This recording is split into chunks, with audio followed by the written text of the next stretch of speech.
നമസ്കാരം. പ്രധാന വാർത്തകൾ.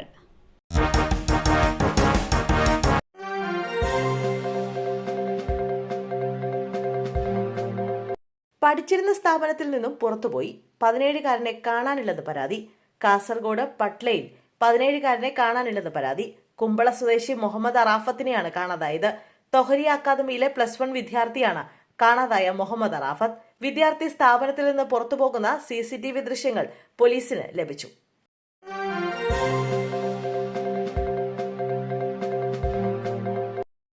തെരഞ്ഞെടുപ്പ് ഡ്യൂട്ടിയിലായിരുന്ന സ്പെഷ്യൽ പോലീസ് ടീം സഞ്ചരിച്ച വാഹനം അപകടത്തിൽപ്പെട്ടു.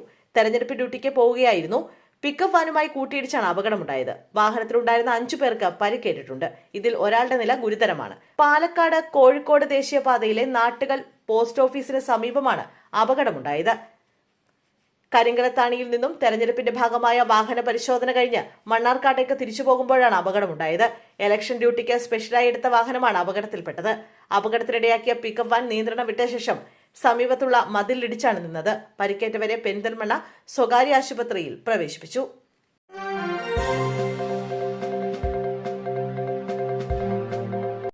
പെരിയാറിൽ കുളിക്കാനിറങ്ങിയപ്പോൾ യുവാവ് മുങ്ങി മരിച്ചു. ചെന്നൈ ബത്തൂർ പുതൂർ ഈസ്റ്റ് ബാനു നഗറിൽ സി ചെന്താമരൈക്കണ്ണനാണ് മരിച്ചത്. 26 വയസ്സായിരുന്നു. ആലുവ പറവൂർ കവലയിൽ ഫെഡറൽ ബാങ്കിലെ ഓപ്പറേഷൻസ് വിഭാഗം ഓഫീസറായിരുന്നു ചെന്താമരൈക്കണ്ണൻ. ഫെഡറൽ ബാങ്കിന്റെ കോഴിക്കോട് കറൻസി സെന്ററിൽ നിന്നും 2 ആഴ്ച മുമ്പാണ് ചെന്താമരൈ പറവൂർ കവലയിലേക്ക് സ്ഥലം മാറിയത്.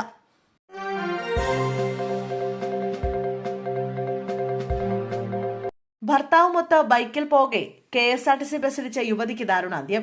എടത്വ കുന്തിരിക്കൽ കണിച്ചേരിൽ ചിറ മെറീനയാണ് മരിച്ചത്. 24 വയസ്സായിരുന്നു.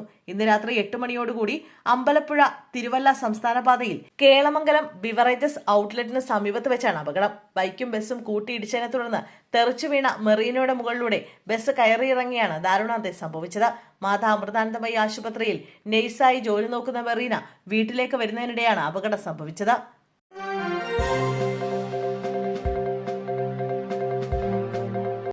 ദിലീപിനെ വെറുതെ വിട്ട വിധി നിരാശയുണ്ടാക്കുന്നത്. പ്രതിഷേധം. നടിയെ ആക്രമിച്ച കേസിൽ ദിലീപിനെ വെറുതെ വിട്ട കോടതി വിധിയിൽ തിരുവനന്തപുരത്തും കോഴിക്കോടും സാംസ്കാരിക പ്രവർത്തകരുടെ കൂട്ടായ്മ പ്രതിഷേധം സംഘടിപ്പിച്ചു. അവൾക്കൊപ്പം എന്ന പേരിലായിരുന്നു കൂട്ടായ്മ. തിരുവനന്തപുരത്ത് മാനവീയം വീതിയിലാണ് പരിപാടി നടന്നത്.